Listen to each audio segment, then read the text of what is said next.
It's so nice to be here. So mine is very, very simple. It's just one simple moment of time when everybody seemed Jewish.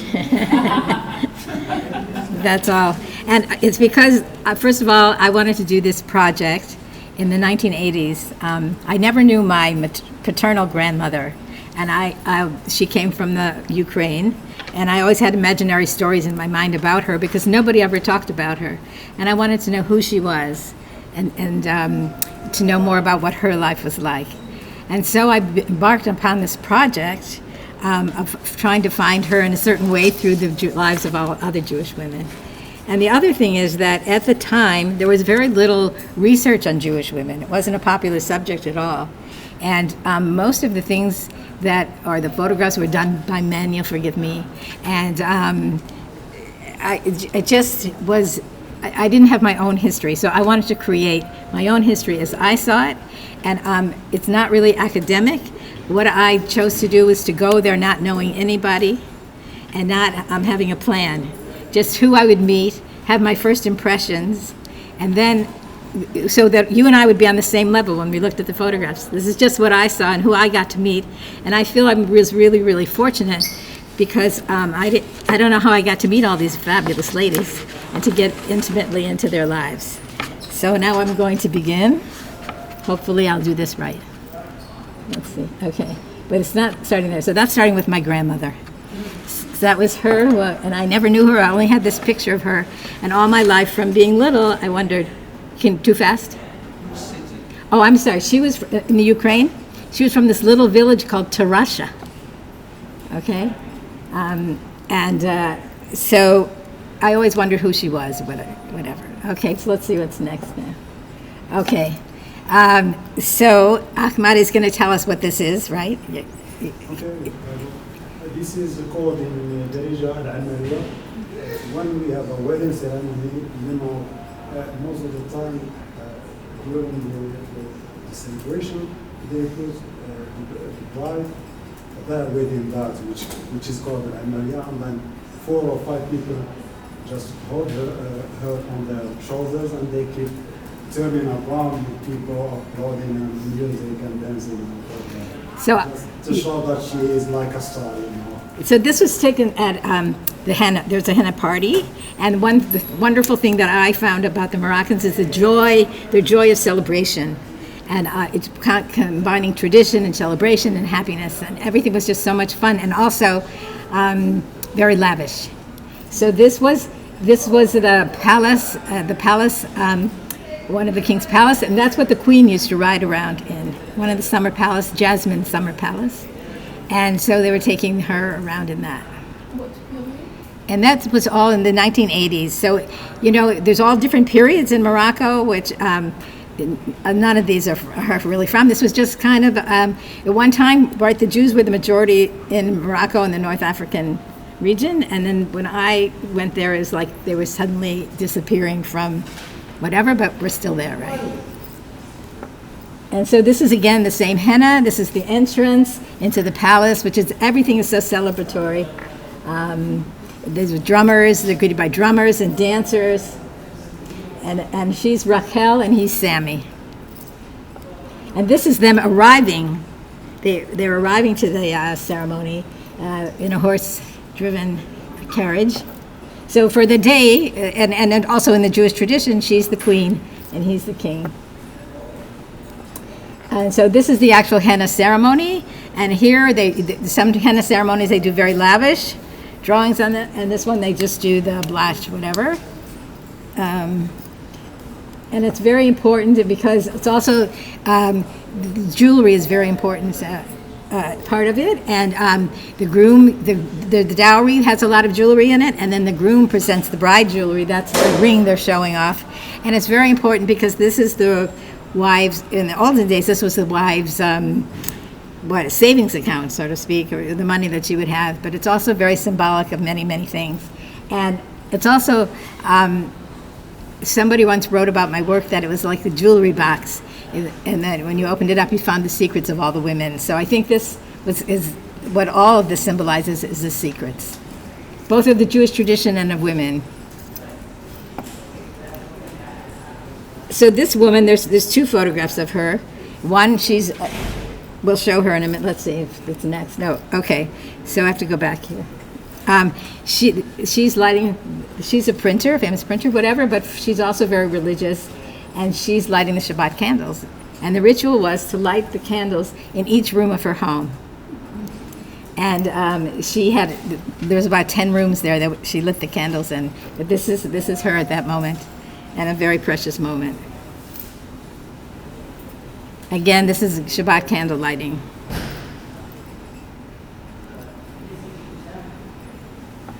And this is the mother. It's not exactly in order, but anyway, this is the mother coming into the henna ceremony in the palace. One of the mothers of the bride. Okay, and this is a very special woman who, what she does is she makes all the alcohol. So she's sitting at a table with fig leaves, right, to make vodka, and also wine. And actually that was it. And she did it from her great-grandmother's recipe. She made it all according to her great-grandmother's recipe, so it was actually a tradition among women. So in other words, the women were the alcohol makers, right? And Akma was telling me that they bought all their alcohol from the Jews, so it's always from the women. So they made everyone rich, even though, in history they're saying that the women had roles that they didn't really do anything, and they were kept home or whatever, but they were the real power, I think. That was my impression of the women of Morocco, no matter which century.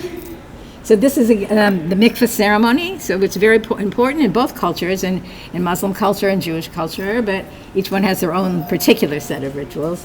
And so it takes place at the hammam, the bathhouse, and the bride-to-be is accompanied by a brass band and her relatives and friends.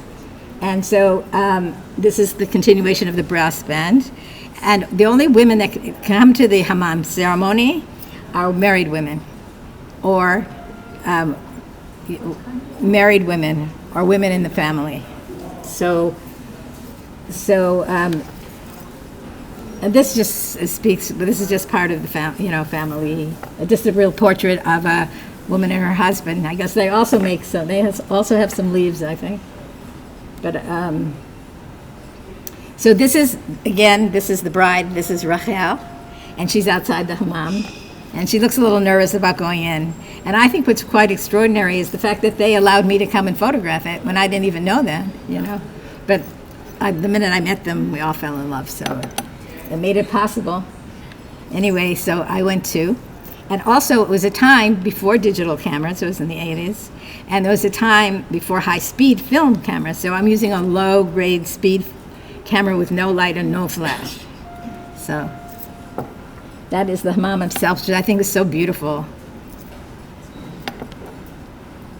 Oh, and this is the mikveh lady. So the mikveh lady is the long tradition of mikveh ladies, right? And she's got her little candle because she's going to escort the bride to the pool, put the candle on the pool, and she's going to make sure that she does the ritual properly. I didn't go to the pool, but this is her walking through the guests. It's a little ceremony. And this is the pilgrimage, the tomb of Rabbi Amram ben Diwan, right? I hope I say it right. Anyway, so we did go there on a pilgrimage. And it's quite fantastic. For me, it was really fantastic because I'm an Ashkenazi Jew who grew up in this very Ashkenazi Jewish community, and I knew nothing about anything of what I went to photograph. So I was always seeing it for the first time. So it was, it was a surprise to me, and education. And I think they're beautiful. And I found it extremely beautiful, every person. And so this again is, this is right before. This is before the hammam ceremony with the family. All the women get together. There are a lot more women than this, all cooking. Everything that they serve, every food nothing's catered, but everything's homemade. And so they take hours and hours making it, and they have lots of fun. They sing and dance, but the actual ceremonies begin when they get the first delivery of flowers from the groom. So everyone knows the wedding's actually going to happen. But this is back in the mikveh, the ladies all waiting for for the rituals that happen, and they're all discussing the bride. And again, it's remember, there's no light in there. I mean, the beauty of this picture, it's very grainy, but there's no light. There was just a certain limited amount of film, which we say 400 ASA, which is not high. And so I just love it, really. It's such a real moment, you know. And now we're back at the tomb, where, you know, I don't have to tell any of you about the tomb, right? Because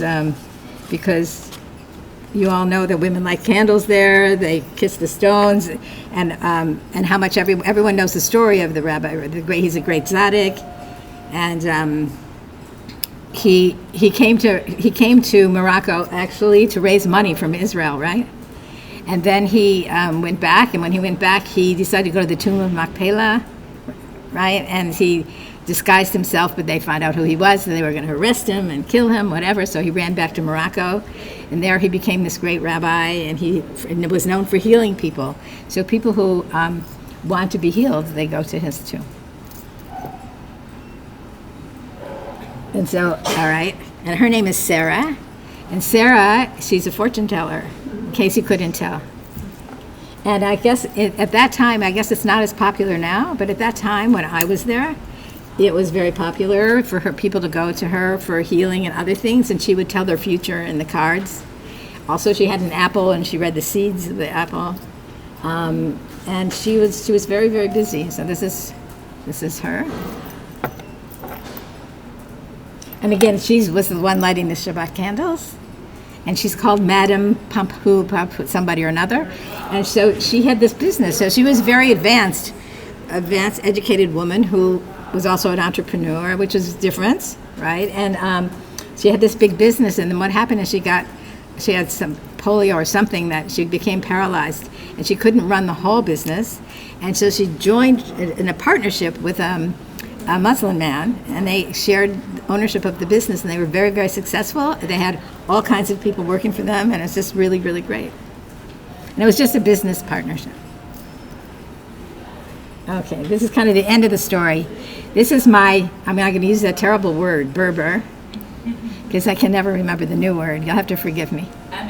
Amazir. So but that was her heritage, and she wasn't now. And I met her, and she was baking bread for challah, and I wanted to photograph her baking the bread, right? So her husband started yelling and screaming, "Why do you want to photograph a woman making bread? It's so crazy. I never heard of anything." The whole time I was there, he was screaming that time. But anyway, so she's baking the breads, and she makes 12 challahs for each Shabbat, one for each tribe, and also she has 12 children, sons, so one for, and then 13 she makes, one for God. And for her, it's a prayer. The whole thing is a prayer. So while she's doing it, she's praying at the same time, because to her it's a very religious and important moment. It takes hours, of course. We all know that, but and so it's kind of backwards, but this was the beginning when she used she let the dough make all the dough, knead the dough, whatever, and then she would put it in the bowl, put it on the chair across from her, and wait for the bread to rise. She'd sit there for a long time, and when it did, she did the ritual of taking the challah. So she would take out a piece and she would pray over it, kiss it with her lips, kiss it with her eyes. That's the bowl, her starting. That's the first picture, and then she would burn it.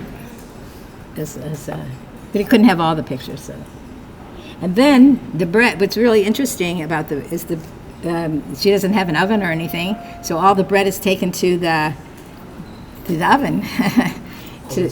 What is it called? Yes, whatever it is. And it's very, it's really interesting because the Moroccan women also, all the women bake their bread and take it to there. But the Muslim women, they leave their bread outside the door, and they come and pick it up, the baker, and he takes it and he mixes it all up, but he knows whose bread is whose, and apparently he knows all the gossip about every family, right? Because that's where everybody knows that they have the bread maker. But on Shabbat, they take the challahs to the bread maker, and she waits for them, and she brings them back. But, They will bring the tefillah, right? In the tefillah on Friday night, right. They bring the whole dish. Oh, to the farm, oh, I see, okay. Oh, yeah, the children, what we call, yes.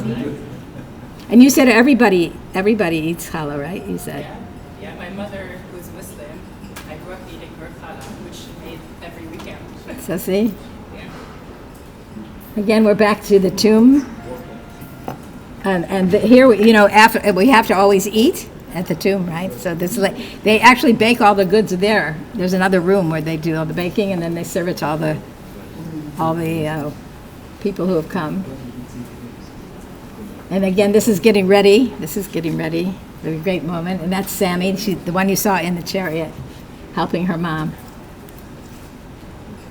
And so they're just baking in their living room, And so these are the men sitting in the living room too. We had to put a little humor in. I guess they don't bake. And this, I just put this in because that's the cover of our bag, right? And so the thing, it's the same, I call it a chariot for better lack of, from Ashkenazi Jewish perspective.